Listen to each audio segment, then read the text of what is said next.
এরা সব গাড়ি তেলে হাত ভরা দেখতে আসছে নাকি?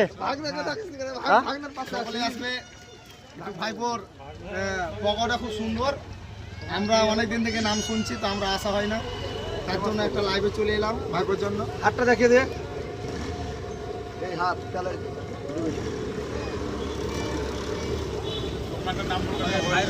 চাচা আপনি কোথা থেকে এসেছেন? আমরা ভাগেশ্বর এখানে গ্রামেরই ছিলেন, আমার ভাইপো এটা হয়। দাদা আপনি কোথা থেকে এসেছেন?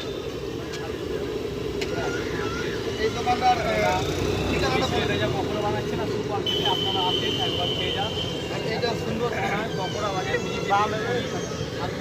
ঠিকানাটা বলে দেন। ঠিকানাটা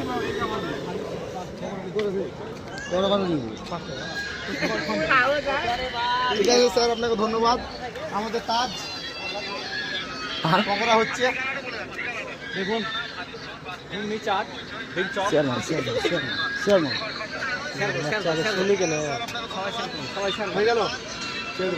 ফিনিশ করতে হবে না।